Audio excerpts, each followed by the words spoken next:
¿Podemos tener un problema con el alcohol sin darnos cuenta y sin que nadie a nuestro alrededor lo vea? ¿Somos realmente conscientes de los riesgos que conlleva un consumo que nos parece completamente normal? En este capítulo de Brindar con Agua hablamos de la adicción invisible, de la normalización del consumo de riesgo, de las borracheras de fin de semana y de lo difícil que es identificar cuando algo que usamos para relajarnos o socializar empieza a dañarnos. Y sobre todo de los efectos del alcohol sobre nuestra salud mental. También reflexionaremos sobre cómo podemos comprendernos mejor y acompañarnos mejor para detectar el abuso propio o ajeno sin caer en la culpa ni en el silencio. Bueno, después de este pequeño aperitivo de lo que será el capítulo de hoy, vamos a presentar a nuestros invitados. Está con nosotros hoy Xavi. Xavi es consultor de marketing, padre de 2 hijos y amante del deporte. Xavi, no sé si nos podrías explicar un poco qué deportes practicas actualmente. Muchos, pero bueno, creo que lo más significativo es que corro maratones, que eso a la gente le impresionó un poco y ya llevo unas cuantas. ¿Unas cuantas? ¿Sabes el número exacto? Pues en noviembre correré la número 20. Vaya, sí que son unas cuantas, sí. Y también nos acompaña Laura Orio, que es líder de uno de los grupos de la RIAPAD como Red Nacional de Investigación en Adicciones a nivel español, y Laura, siendo ella líder de uno de los grupos, también catedrática de Psicobiología de la Universidad Complutense de Madrid, madre de 2 hijos también, y en este caso diríamos amante de la música, me has comentado, Laura. Sí, estudié piano en el conservatorio cuando era muy pequeñita, pero luego la vida me llevó por otros derroteros, me he dedicado a la ciencia y bueno, ahora he recuperado la música, ahora canto en un coro gospel, o me gusta cantar, recuperar un poquito en mis ratos libres lo que puedo. Muy bien, Laura, muchas gracias. Hoy hablaremos con Xavi y con Laura sobre el consumo de alcohol. Si quieres saber cómo afectan las drogas a nuestro cuerpo, si te preocupa a alguien cercano o simplemente quieres informarte sobre sus riesgos antes de consumirlas, este es tu espacio. Un lugar en el que brindamos con agua, porque brindar con agua también puede traer buena suerte. Salud, chicos. Salud. Salud.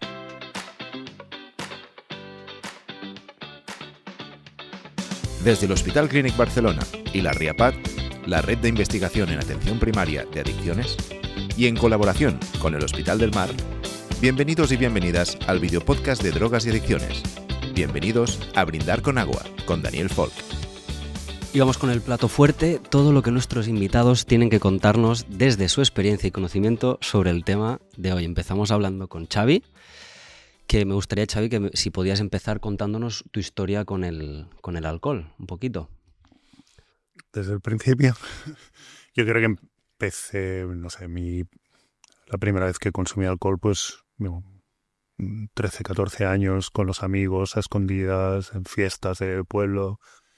Y cuando ya cuando empezó un consumo más continuo, pues sería a partir de los 20, época de la universidad, y es cuando ya el consumo se hizo más cotidiano. ¿Y después qué fue pasando? Pues luego, dentro de esos parámetros que nos autoimponemos, ¿no? De normal, ¿no? Un consumo normal, cuando sales de fiesta. Luego vas alternando un poco, ya no es solo los días de fiesta, los fines de semana, y al final el consumo, hasta que se convierte, creo que en un problema, un trastorno, tiene diferentes fases, ¿no? Al principio es divertido, luego es divertido con problemas, y en la última fase, pues básicamente son solo problemas, y yo creo que atravesé los 3 estadios. Uh-huh. ¿Tardas en darte cuenta de que están existiendo estos problemas? ¿O lo intentas esconder? ¿Cómo funciona Pues esa también, etapa? pues de nuevo creo que hay una dualidad. Yo creo que no es que tardes, yo creo que enseguida, cuando tú eres la primera persona que percibe que tu consumo es diferente al de los demás, ya no sé si decir problemático o no, y lo que sí que lo minimizas, lo normalizas, lo escondes, y hasta que realmente lo ves como que como que es un problema y está afectando tu día a día, lo percibes bastante tiempo previo, y es eso, hay una primera fase en que tú mismo eres el primero que trata de normalizarlo, aunque sabes que por dentro no es lo que está pasando, probablemente no sea lógico, no sea normal o no sea saludable, digamos. Y aún así, aunque esa relación, tú ya vieras que no era una relación saludable con el alcohol, ¿pudiste tapar Totalmente. en esta sociedad. Eso es lo que se dice, ¿no? El consumo, los bebedores que son plenamente funcionales, que pueden estar toda la vida y pueden morir de 100 años, pero consumen a diario. Yo estuve 20 años bebiendo prácticamente todos los días. ¿Nos puedes Y poner, Xavi, un ejemplo de cómo era un día normal para ti con el consumo normalizado? ¿Cómo era? los días eran diferentes, o sea, porque claro, en esos 20 años pasan muchas cosas y eso haces una vida que aparentemente es normal. Pero cuando, sobre todo la parte final, cuando todo el día, no es que fuera un patrón, porque pues, yo tenía mi trabajo, mis salidas, mis viajes, y no siempre eran los mismos consumos, tienen la misma forma, pero sí que había un denominador común, que era el alcohol. Era pues, cuando todo fluye a raíz de ahí, pues tengo que ir a tal sitio, podré beber antes, podré beber después, tengo una reunión, podré beber antes, en qué momento acabará, cuándo podré beber, voy a una comida, es con alcohol, sin alcohol, cuando al final mm, cada día es diferente, pero tú tratas de encajar tu consumo dentro de esa agenda, de esa normalidad, es cuando sabes que, pues eso, pues que has entrado en esa rueda en la que te has vuelto dependiente. Ujú. Pero aún así, intentando buscar estos huecos a lo largo del día, durante las horas de trabajo, las comidas y todo, para poder beber, lo conseguías tapar delante de los demás no se daban cuenta. No, al final ya no tanto. O sea, yo creo que hay varias formas de saber que cuando florece, ¿no? El problema y ya sale a la luz. Inicialmente, como decía antes, eres tú el que se da cuenta que tu consumo no es del todo saludable. Y yo creo que hay como tres formas rápidas bueno, en mi caso, ¿no? De detectarlo. Uno es cuando ya no te aporta nada, cuando ya no sumas, ¿no? Porque inicialmente, ¿no? Cuando empezamos nuestros consumos de juventud, estás un poco más alegre, estás un poco más social, estás un poco menos nervioso y al final cuando se ha convertido en un hábito cotidiano ya no te aporta nada, simplemente es que lo necesitas para llegar al punto de estabilidad. O sea, ya no suma un efecto, sino simplemente te minimiza las consecuencias. Luego un segundo, en mi caso y en general, es el tema del control. O sea, no es necesario beber todos los días, pero si bebes y no puedes controlarlo, eso ya es síntoma de que algo está pasando. Y luego es algo que esto es como muy cotidiano, ¿no? Como los anuncios. Cuando tu entorno empieza a decirte que tu consumo excede un poco la normalidad, 10 de cada 10 veces tienen toda la razón. Entonces, si sumas esas cosas, pues ya está claro. Ujú. Con el control, una de las cosas que has mencionado, ¿te referías quizá, por ejemplo, a que pues, un día planeabas no beber o beber menos y acababas bebiendo más de lo que te habías planteado o cosas así? Constantemente, claro. Ese es el sueño de cualquier alcohólico, cualquier persona que tenga problemas de adicción. O sea, cuando yo creo que lo primero que quieras es poder controlarlo. Es poder beber como beben los demás, ¿no? Como bebe la gente normal que no está enferma. Pero claro, eso es una falacia, eso no existe. Y eso va muy ligado también a lo de yo no tengo un problema porque no bebo todos los días. Es que tampoco es necesario beber todos los días, pero si en el momento que tú consumes se te va de las manos, sea diario, sea cada 15 días o sea cada mes, probablemente ahí de fondo también tienes un problema con el alcohol. Ujú. ¿Cuál fue el punto de inflexión, Xavi? ¿Qué te hizo decir hasta aquí? Yo en mi caso, pese a las señales, yo creo que fue 2016, 2017 que yo tuve un problema laboral y estuve un tiempo sin trabajar y claro, yo medio controlaba, medio lo encajaba en mi vida personal y profesional y en esa época pues lo que pasó es que empezaba a beber también por la mañana, ya no solo por la tarde o por la noche y claro, eso pues afloró, ¿no? Y claro, lo que era controlado se empezó a descontrolar y ya es cuando sobre todo mi entorno y en última instancia pues yo también dije esto hay que solucionarlo. Y me gustaría preguntarte también, Xavi, ¿qué función crees que ejercía el alcohol en tu vida? No sé si era una vía de escape, una vía para poder encajar mejor, no sé si tenía alguna función para ti. Yo creo que todas esas, ¿eh? Yo, claro, el lo bueno que sea una enfermedad es que tiene tratamiento, ¿no? Y entonces, una parte del tratamiento incluye la terapia. Y la terapia va muy bien porque aparte de mejorar tu solidificar tu abstinencia, lo bueno también es que te ayuda a escarbar un poco sobre ti mismo. Y yo creo que inicialmente conmigo, yo soy una persona bastante introvertida, mucha vida interior, mucho diálogo interno, y yo creo que el alcohol me permitía crearme ese personaje más divertido, más sociable, con menos problemas de relación. Luego ese personaje te lo instalas y ya permanece. Y luego de todo un poco. Como relajante te funcionaba, como vía de celebración te funcionaba y al final era el comodín para todo. Claro, lo que decía de la terapia, lo bueno que aprendes es que, claro, durante 20 años mis emociones se regulaban a base de más o menos consumo y ahora que no consumo, estoy aprendiendo a gestionar mi mundo interior, mis emociones, mis ansiedades, pues de una forma totalmente autoconsciente y sana, sin depender de ningún elemento externo. Y eso, además de dejar de beber, eso es estupendo. Te quería preguntar, de hecho, ahora que cómo estás ahora.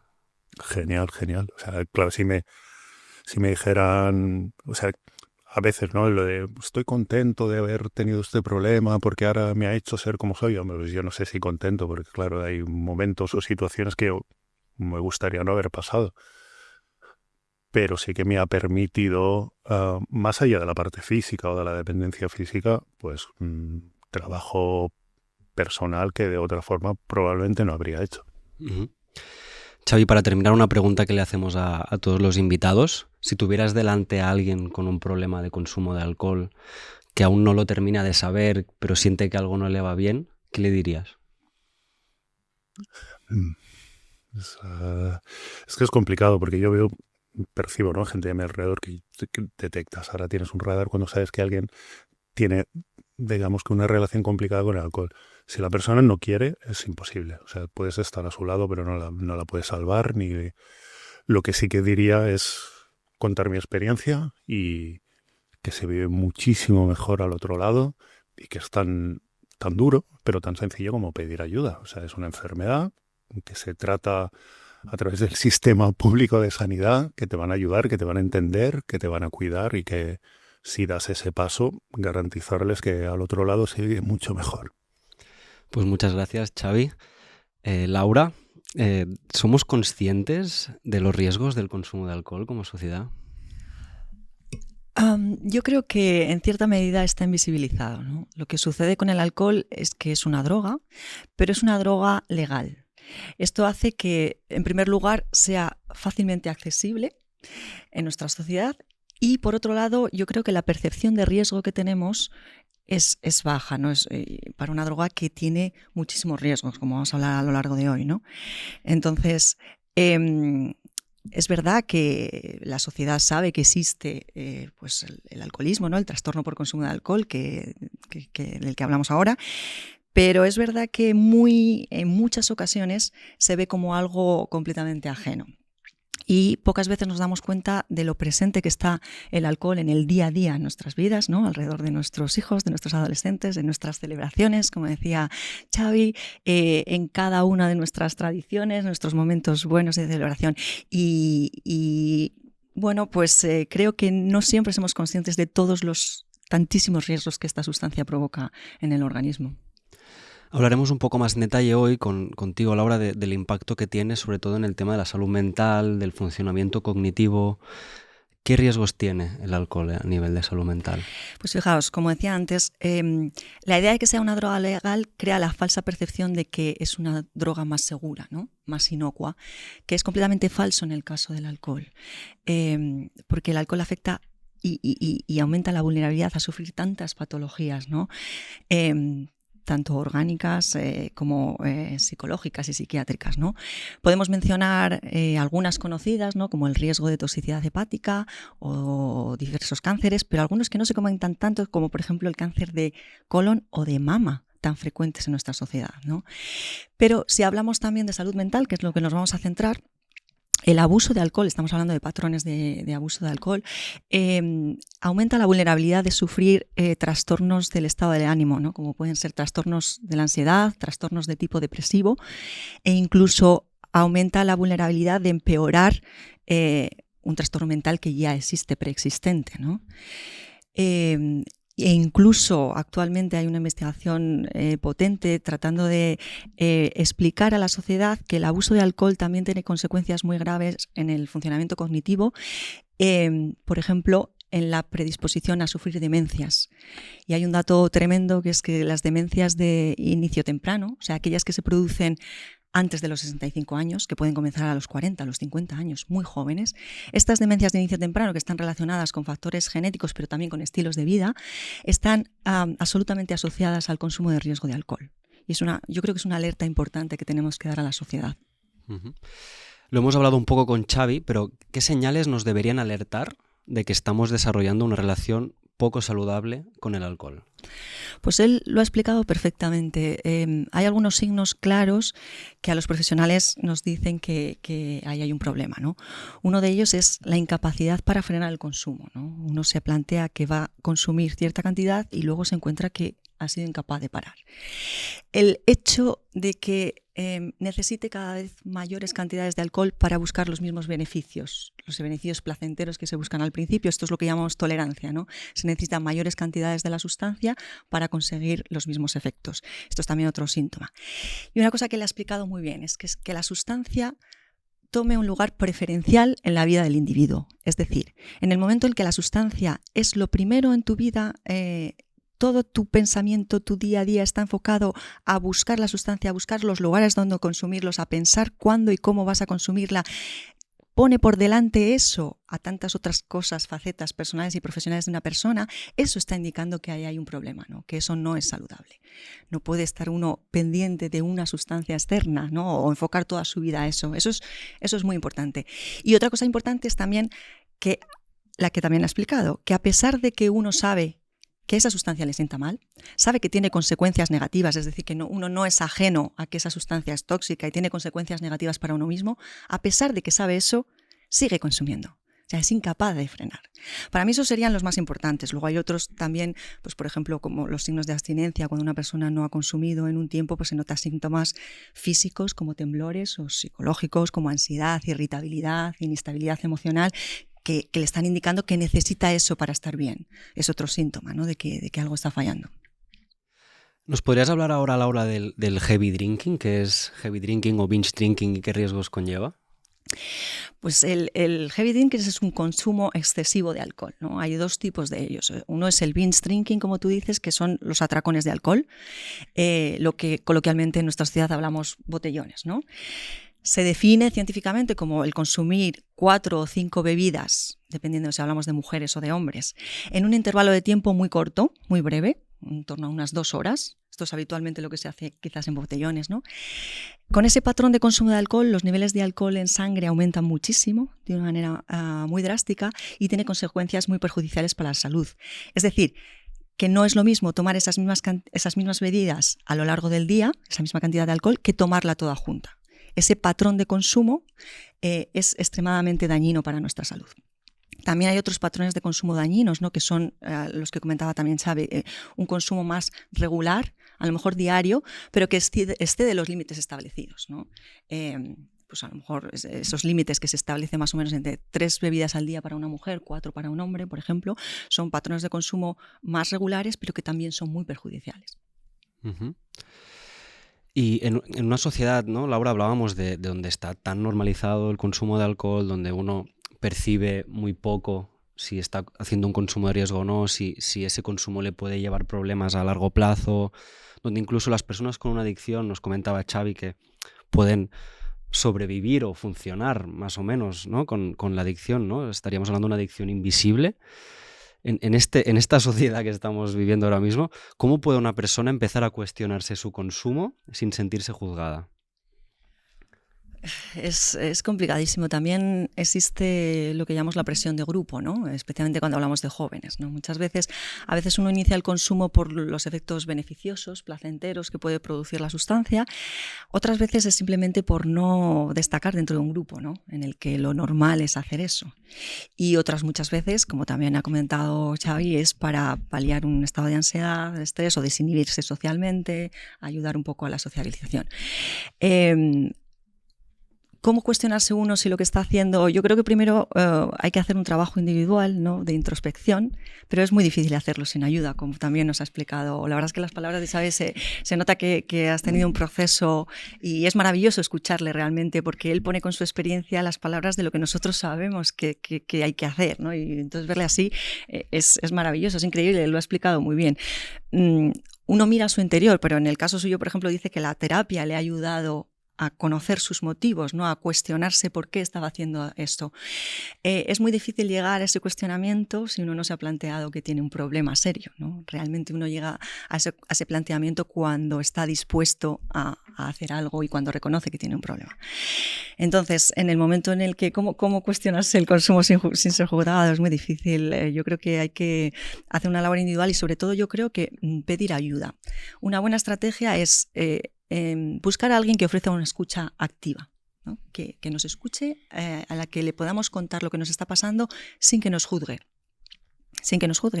Esto es lo que me está pasando, porque esa persona probablemente, si está en nuestro entorno, va a ver cosas que a lo mejor a nosotros nos cuesta ver o nos cuesta aceptar, ¿no? Los efectos negativos que nos está produciendo el consumir esa sustancia. Nos va a ayudar a ver qué es lo que nos aporta de negativo y a lo mejor de ahí podemos dar un paso más, ¿no? Para buscar ayuda si realmente tenemos un problema. Uh-huh. Y introducías un poco ahora, ¿no? Lo que podemos hacer también como entorno, ¿no? Como familia, como amigos, como compañeros de trabajo. ¿Cómo podemos ayudar o qué podemos hacer como entorno para las personas que tienen un problema? Es importantísimo, es muy importante esta cuestión. Xavi también decía que el trastorno por consumo de alcohol es una enfermedad. Es una enfermedad.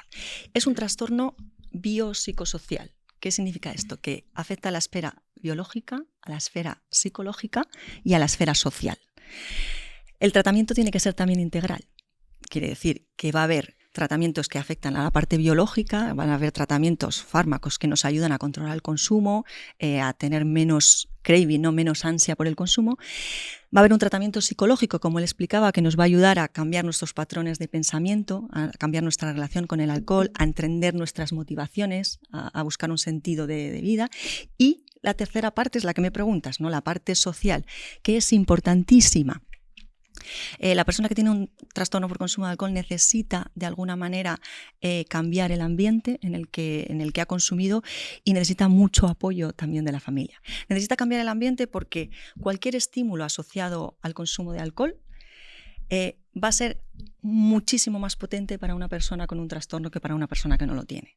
Si aquí en lugar de tener agua tuviéramos un vaso de whisky, simplemente el olor o el color o la sala donde estamos atraería la atención muchísimo más de una persona que ha tenido un problema con el alcohol. Es una atención selectiva, lo que hace que es dificilísimo controlar el consumo, mucho más difícil. No es una elección solo voluntaria, decido no consumir.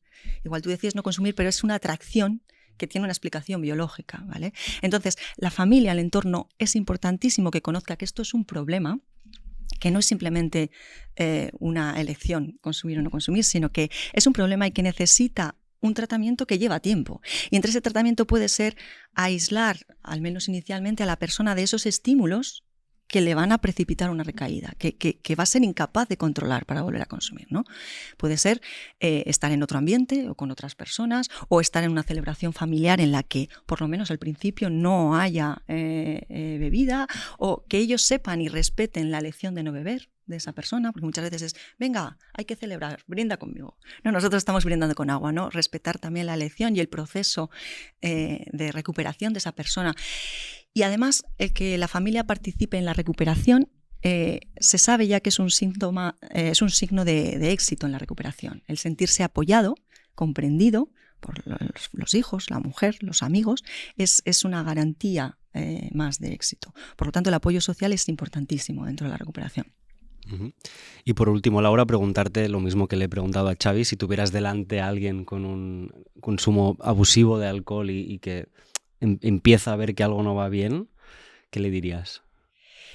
Claro, para no repetir los consejos que ha dado Xavi, porque es difícil decir algo, yo le aportaría la perspectiva más profesional, ¿no?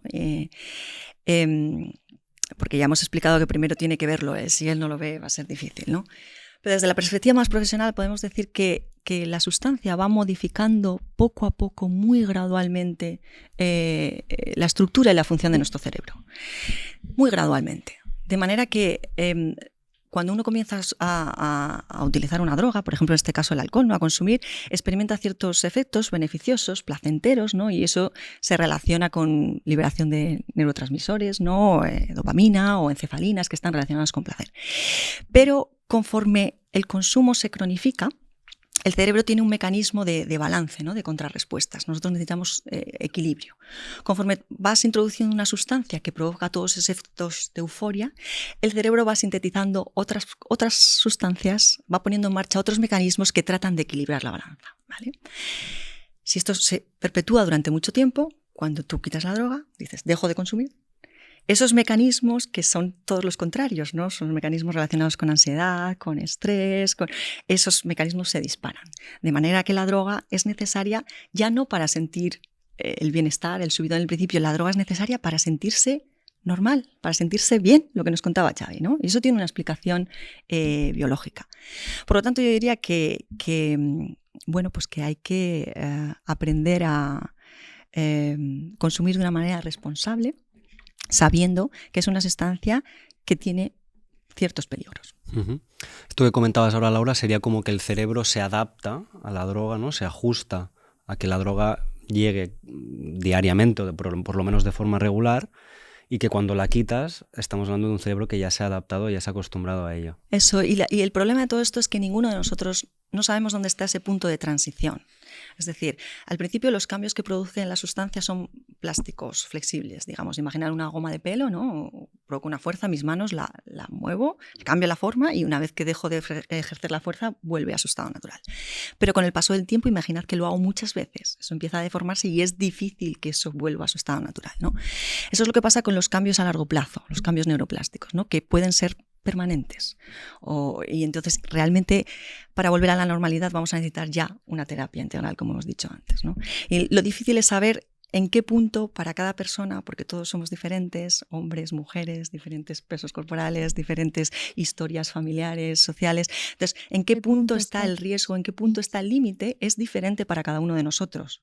Es diferente para cada uno de nosotros. Hay personas que con consumos menores han llegado a tener un problema, hay personas que tienen consumos muy altos y no llegan a tener problema. O sea, no sabemos exactamente en qué punto. Podemos tener una orientación, como hemos dicho antes, de lo que son los consumos de riesgo, los consumos excesivos, pero cada persona tiene esos límites en un punto. Y esa es la dificultad del problema. Pues muchas gracias también a ti, Laura, y pasamos a la sobremesa.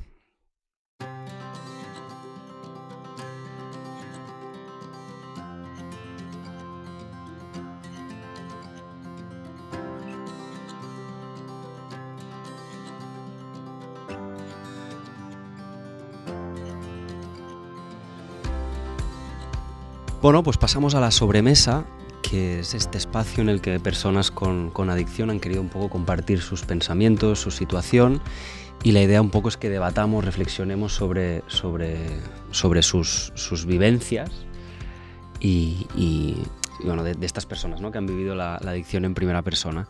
Y empezaremos con una frase que nos comenta Patricia, que Patricia nos dice: el alcohol era mi calmante, mi forma de no sentir ni pensar, pero luego me dejó aún más vacía. ¿Quién quiere? Yo creo que los que hemos pasado por ahí es una frase que podríamos haber suscrito absolutamente todo. Es que llega un punto en que es una forma de medicación, que también es parte del problema, que el consumo es porque nos medicamos a través del alcohol o cualquier otra sustancia. O sea, lo que ha dicho Patricia es normal, y a medida que desarrollas la enfermedad, pues también viene la tolerancia, que aunque alguna gente dice, no, esta doble cara, ¿no? De yo es que aguanto mucho el alcohol como algo positivo, es todo lo contrario. El desarrollo de esa tolerancia es un síntoma claro de que ahí empieza a pasar algo. y que los efectos, que lo explicaba Laura perfectamente, que los efectos necesitas más cantidad para conseguir el mismo efecto. Y claro, ahí eso pues se va alargando, vas ahondando en el problema. Claro, el alcohol, eso desde el punto de vista biológico, ayuda a la acción de algunos transmisores, como por ejemplo el GABA, que ayudan a la relajación, ¿no? A evitar la ansiedad. Desde ese punto de vista, muchas veces se utiliza pues, para calmar, ¿no? Estos estados de ánimo. Incluso a veces personas que tienen ya trastornos de ansiedad o depresión lo utilizan como una forma de autorregulación, de automedicación. Y esto no hace más que agravar el problema, porque realmente la prevalencia de trastorno por consumo de alcohol y trastornos emocionales es muy elevada, y eso tiene una relación bidireccional. El alcohol es un factor de vulnerabilidad o aumenta el riesgo de sufrir, como hemos dicho antes, estas patologías, ¿no? Emocionales, pero al mismo tiempo, cuando se tienen estos síntomas no emocionales, también se busca el alcohol, con lo cual el problema no hace nada más que agravarse. Digamos que sería una solución temporal, pero a la larga el problema no hace más que agravarse. Uh-huh.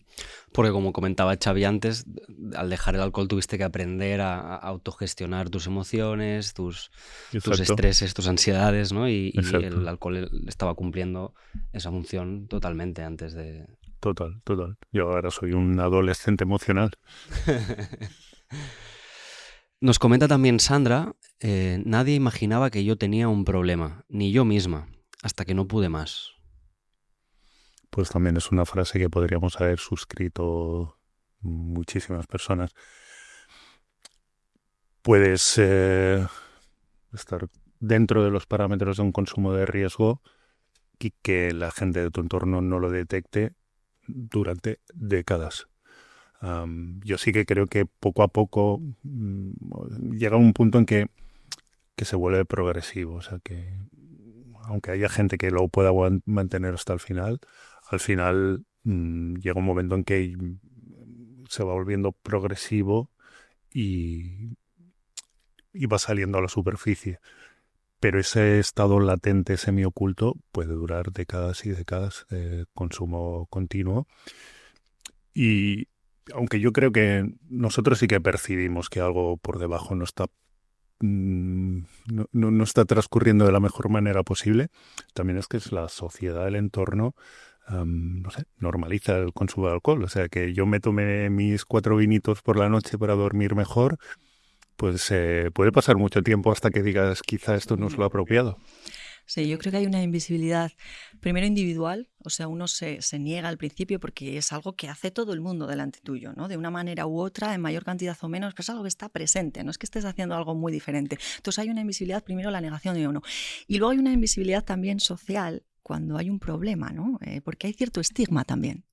Siendo realistas, todavía hay cierto estigma en la sociedad en decir, tengo un problema con el alcohol, ¿no? Pero para eso estamos también trabajando en ello, ¿no? Para visibilizar que es un problema, que es una enfermedad, que no pasa nada, que hay que pedir ayuda, como cuando tienes cualquier otro problema, cuando tienes cualquier otra patología, uno acude al médico, esto es un problema más, es una enfermedad más. Trabajamos por ello, ¿no? Por eliminar el estigma.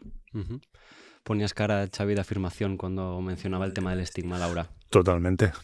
Es una de las... Bueno, yo en parte por eso estoy aquí, porque hay un doble, un triple estigma, porque hay un estigma de la propia sociedad, ¿no? Nadie culpa a un enfermo por romperse una pierna o por contraer un cáncer, pero el adicto sigue estando mal visto.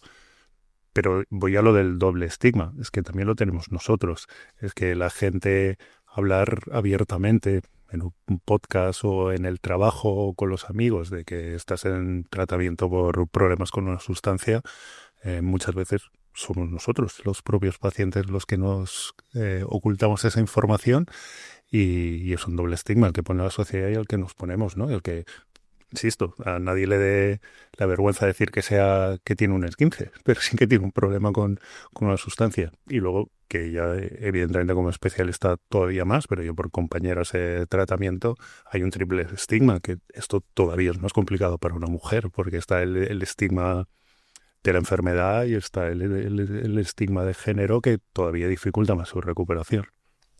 Sí, a mí hay una cosa que me llama la atención a veces cuando hablo sobre estos temas, el tema del estigma, es que a veces la gente dice, bueno, se lo ha buscado, ¿no? Porque tú inicias voluntariamente a consumir.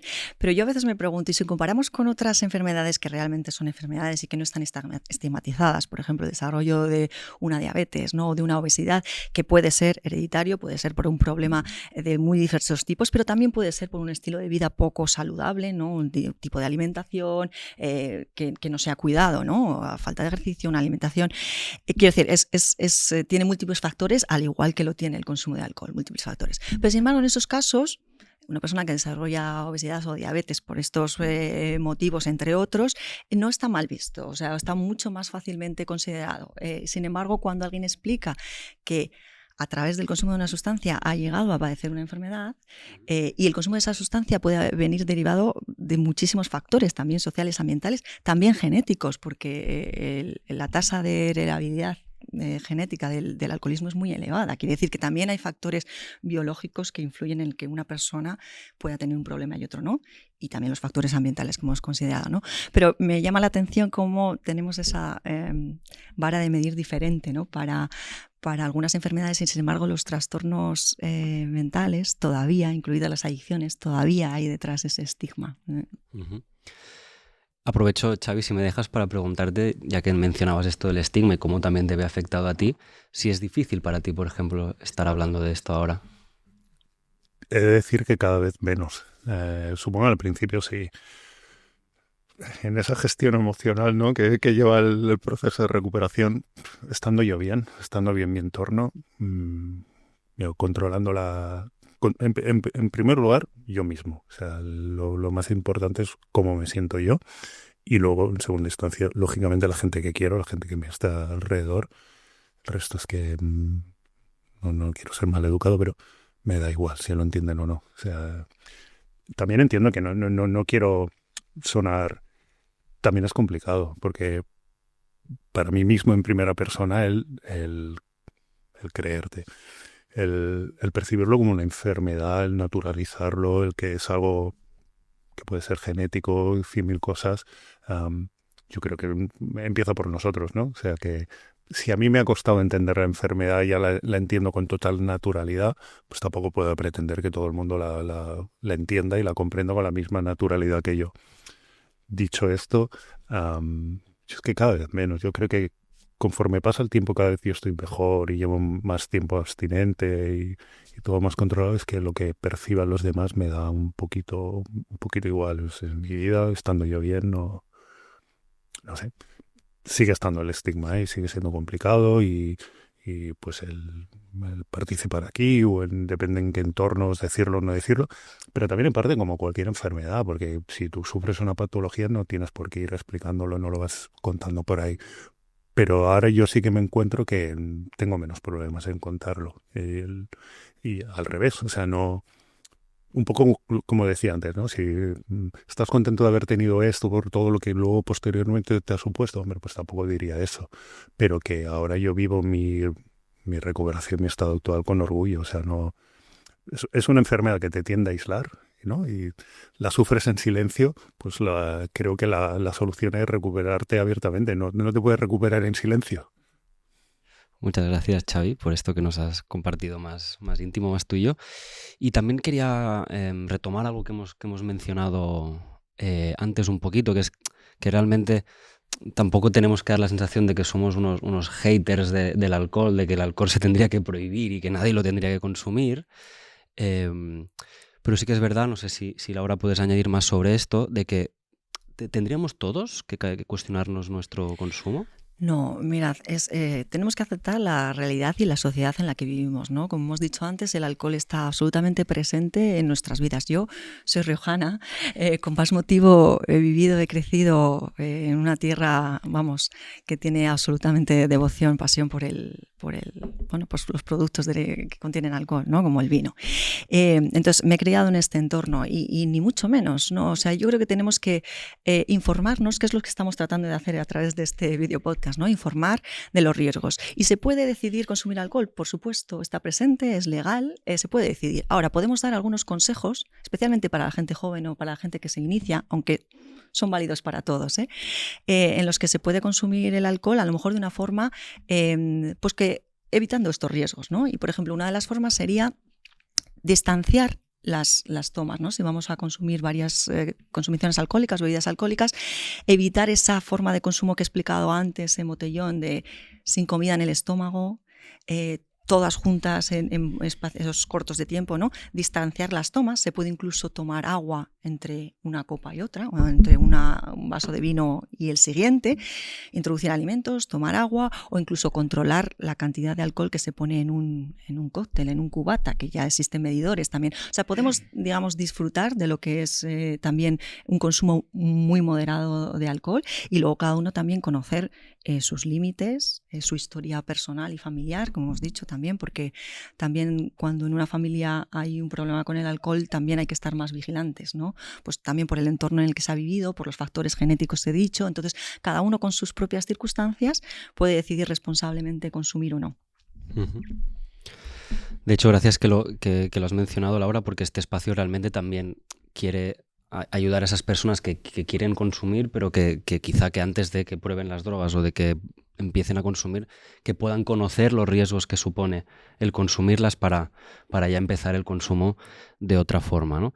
Y también para algo, por supuesto, sirve este espacio que habéis comentado vosotros, y no solo vosotros, sino todos los invitados hasta ahora, que es para animar a aquellos que creen que necesitan ayuda a que la pidan, ¿no? Y por ello pues recojo todo esto que habéis dicho y terminamos con esto y os recuerdo a nuestros oyentes también que si estáis escuchando esto y alguien siente que necesita ayuda, queremos recordarte que no estás solo, que puedes acudir a tu centro de atención primaria o un centro especializado de adicciones cercano a tu domicilio, ya sea para resolver dudas, para hablar, para hacer una consulta, lo que sea. No dudes en ponerte en contacto, porque informarse o pedir ayuda es el primer paso.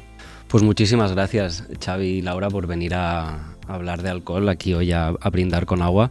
Xavi, no sé si tienes algún mensaje final que decir, alguna cosa que te has quedado con ganas. Yo pues, me gustaría, pues, ya que estoy aquí, pues no sé, agradecer al equipo del Clinic que me ha llevado este tiempo, especial al doctor Bruguera, que me entendió perfectamente desde el principio, lo hizo todo muy, muy sencillo, y un poco el mensaje también de que si alguien intuye que está pasando por una situación complicada, que acuda a un centro médico y simplemente a informarse, ya está, que trate de pedir ayuda, que, insisto, lo que decía antes, que al otro lado se vive muy bien y muchísimo mejor. Uh-huh. Laura. Pues yo también muchísimas gracias por la invitación de estar hoy aquí, compartir nuestro trabajo. Para mí ha sido un verdadero placer conocer a Xavi y su ejemplo, porque realmente nosotros desde la RIAPAZ, como tantos otros profesionales, ¿no?, que nos dedicamos realmente, nuestro trabajo está realmente para ellos, ¿no?, para que sirva para la sociedad, y realmente ver a Xavi y que nos haya contado su proceso de recuperación y verlo así, para mí, y escucharle hablar, ¿no?, con el conocimiento que yo creo que ahora él ya tiene sobre lo que es esta enfermedad, pues para mí ha sido un regalo, la verdad, y ojalá que nuestras palabras y este ratito que hemos compartido sirva para muchas otras personas. Muy interesante lo que nos habéis explicado ambos hoy, así que muchas gracias. Y también muchas gracias a nuestros oyentes por estar al otro lado. Esto ha sido Brindar con Agua, el videopodcast de Drogas Adicciones. Porque comprender, escuchar y, en definitiva, comunicarnos nos acerca a las personas y nos ayuda a aliviar el sufrimiento, combatiendo el estigma de cualquier problema de salud mental, especialmente de las adicciones. Nos vemos en el próximo capítulo, os dejamos con la cuenta. Brindar con Agua es un proyecto del Hospital Clínic Barcelona con la RIAPAT, la Red Nacional de Investigación en Adicciones. La RIAPAT está formada por una red de científicos de hospitales y universidades de toda España que trabajan juntos para, entre otros objetivos, mejorar la prevención del consumo de drogas, el diagnóstico, los tratamientos y la comprensión de cómo afectan las drogas al cerebro y al organismo.